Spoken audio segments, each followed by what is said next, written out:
if you're watching this, it's probably because you want to know what in the world is a Velomobile.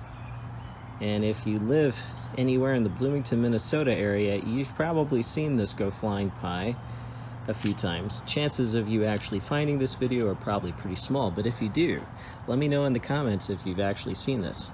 All it is a recumbent trike, trike meaning 3 wheels, with an aerodynamic shell that helps it go a lot faster.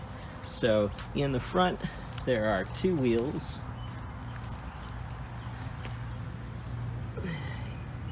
parallel to one another, and then there's 1 wheel here in the rear. And you might be wondering, what is this? Behind this is access to the rear derailleur and the rear cassette. So it's set up just like a recumbent trike would be set up, with the gearing in the back, and then up in the front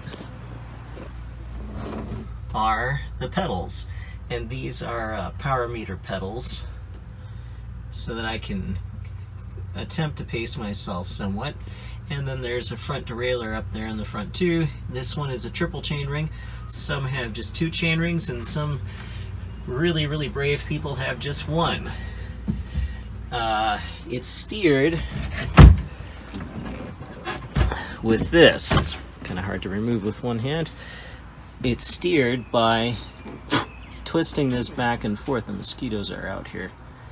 And that'll turn the wheels back and forth.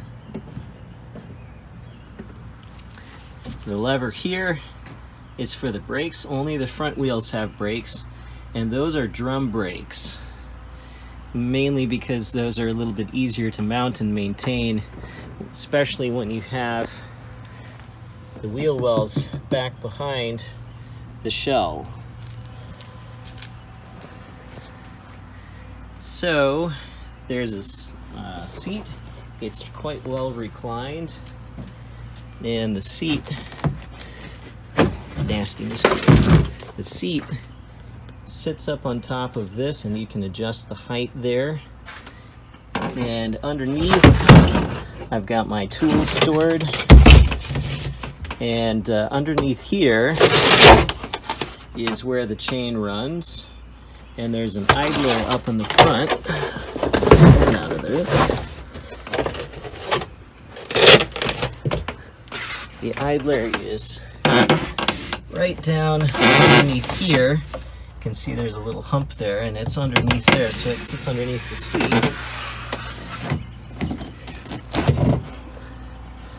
And then back in here, this middle part is swing arm, and the wheel, the rear wheel, is attached to that.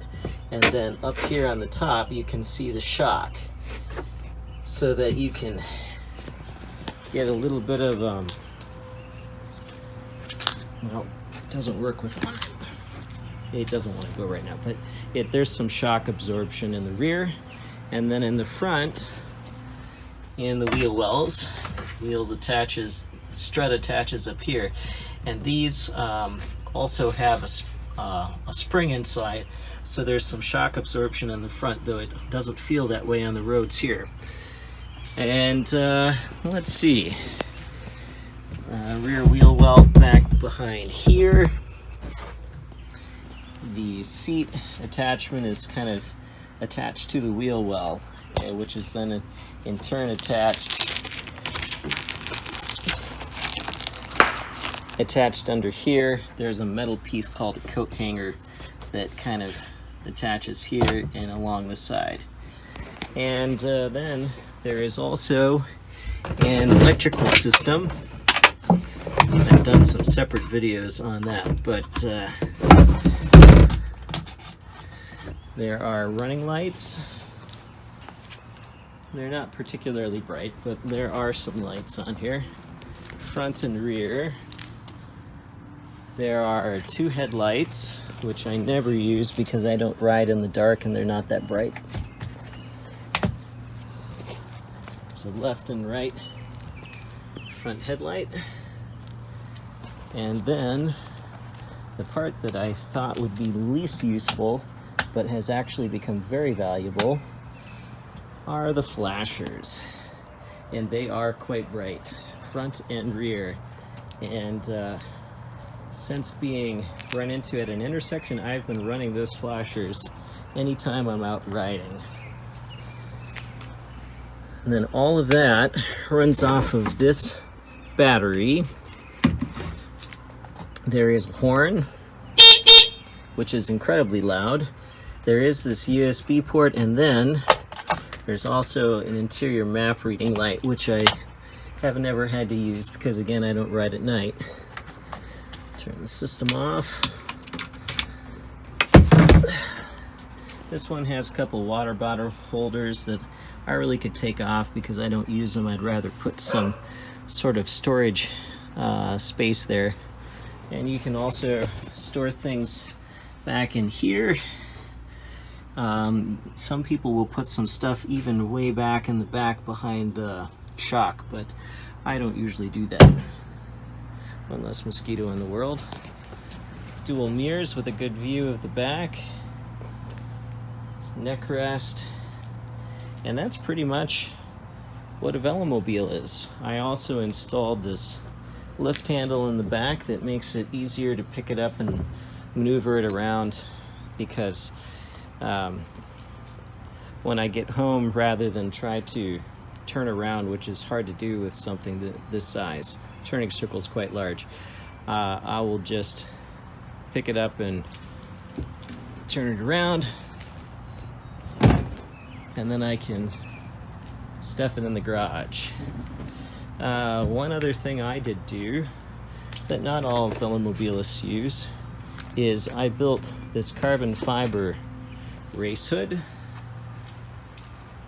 And this is a motorcycle helmet visor that you can adjust how open it is. I get really good breeze that comes in there, so that aside from being stopped at a stoplight, I've got a good breeze coming in while I ride.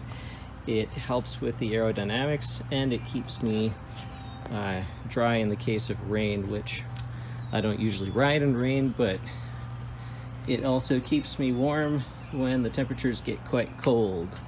And eventually I'll paint that so that it kind of matches things better. But if you wanted to know what's inside a Velomobile, now you know. There is no motor. It's 100% powered by pedaling, and I usually average around 19 or 20 miles an hour on a ride. On flat road, I can get up around 25. If it's a little bit of a downhill grade, I might even get to 30. So they're very fast, they're very efficient, they are very sweaty, but it's satisfying just to kind of zoom past other bikers. So you kind of have to put up with the sweat. So now you know, that's a Velomobile.